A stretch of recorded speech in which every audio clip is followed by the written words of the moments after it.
King Jaja of Opobo was born in 1821 in the eastern Niger Delta, in what is now modern-day Nigeria.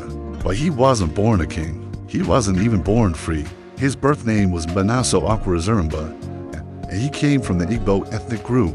As a child, he was kidnapped and sold into slavery not to Europeans, but to a local chief in Bonny, a powerful trading city-state on the Delta. From there, his life would become a story of extraordinary resilience, vision, and power. Jaja was sold into the household of Chief Mahdi of the Anapepel House, one of Bonny's ruling merchant families. In this world of coastal trade and political intrigue, Jaja's mind proved sharper than most. Though technically a servant, he quickly learned the intricacies of commerce, diplomacy, and leadership. He adopted the name Jaja as he assimilated into the local culture, and he gained his freedom at a young age, becoming a full member of the Anapepel House. What made Jaja exceptional was not just his ambition, but his ability to outmaneuver his rivals in both the African and European worlds. By his late 20s, he had risen to become the head of the Anapepel House. This made him one of the most powerful men in Bonny. The city-state was at the heart of the palm oil trade, which had replaced the transatlantic slave trade as the dominant form of commerce. European ships lined the rivers, eager to trade guns, textiles, and liquor for barrels of oil. And it was men like Jaja who controlled the flow of goods to the coast. But power breeds conflict. Tensions escalated between the Anapepel House and its rival, the Manila Pepel House. These weren't just family feuds, they were economic wars for control of the oil trade. Eventually, the situation became untenable. In 1869, Jaja made a bold move. He led his followers out of Bonny and founded a new city, Opobo. Opobo wasn't just a political retreat, it was a strategic masterpiece. Jaja selected its location along the Imo River, deeper inland, but still accessible to European ships. From Opobo, he was able to control nearly all the palm oil trade from the interior. Over time, Opobo grew into a thriving, cosmopolitan city with a strong central government, diplomatic corps, and customs regulations. Jaja became its king not by royal bloodline, but by sheer force of will and intelligence. He was not content to be a middleman. Jaja revolutionized the political economy of his region. Traditionally, African rulers would sell their goods to European middlemen, who would then export them to global markets. Jaja flipped that model. He sent his own agents abroad. He negotiated directly with British merchants and even arranged for the shipment of palm oil. Under his own name, this kind of independence enraged British officials and businessmen who preferred African rulers to remain dependent and compliant. Jaja insisted on levying taxes on foreign traders who came into Opobo waters. He regulated how and when European ships could trade, and he often refused entry to vessels that tried to bypass his authority. In effect, he created a sovereign economic system that protected African interests. His reign was a blueprint for how post-slavery African states might thrive on their own terms. Under Jaja, Opobo wasn't just prosperous, it was modern. He invested in education, infrastructure, and diplomacy.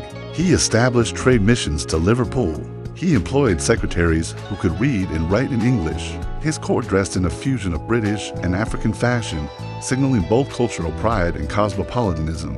He built alliances with other Delta states and African leaders, positioning himself as a regional power broker. But Jaja's success made him a threat. The British wanted direct access to inland trade without African interference. They accused Jaja of being obstructive and unreasonable. In reality, he was simply enforcing his right to sovereignty and fair trade. The Berlin Conference of 1884 to 1885, where European powers carved up Africa into colonies, emboldened Britain to move aggressively against independent African rulers. In 1887, British Consul Harry Johnston invited Jaja to a diplomatic meeting aboard a British ship. It was a trap. Once on board, Jaja was seized and sent into exile. His sudden disappearance shocked the people of Opobo. The British declared his kingdom a protectorate and dismantled the economic controls he had built. They reopened the rivers to free trade, but it was free only for British merchants. The economic sovereignty Jaja fought so hard for was lost in a single day. Jaja was exiled first to Accra in the Gold Coast, and later to the Caribbean island of St. Vincent. He lived there in isolation, cut off from his people and the land he had built with vision and defiance. Despite petitions from European allies and African leaders alike, the British refused to return him to power. But even in exile, Jaja remained dignified and commanding. His legacy echoed across the African continent as a symbol of resistance to imperialism. In 1891, after years of exile, the British finally allowed Jaja to return to Opobo. But it was too late.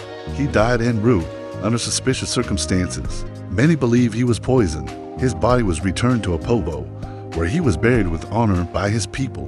Today, King Jaja of Opobo is remembered not just as a local ruler, but as a pioneer of African agency in a time of rising colonial dominance. He proved that Africans could master international diplomacy, economics, and statecraft. He challenged the narrative that Africans needed European guidance to thrive, and he did it not through war or violence, but through strategy, intellect, and unbreakable will. His story is rarely told in Western history books, but in Nigeria, his name is spoken with reverence. Schools, streets, and institutions bear his name.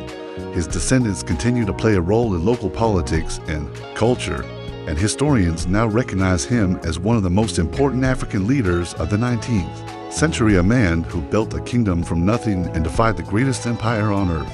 King Jaja's life is a blueprint for resistance not through rebellion alone, but through excellence. He showed that Africans could thrive on the world stage if only given the chance. His life was tragically cut short by imperial betrayal, but his legacy endures. In an age of exploitation, he stood for sovereignty. In a world of greed, he stood for dignity, and in a time of betrayal, he stood for his people. He remains a beacon of what African leadership looked like when left to govern itself with fairness, wisdom, and fierce independence. Follow for more history they never taught us in school.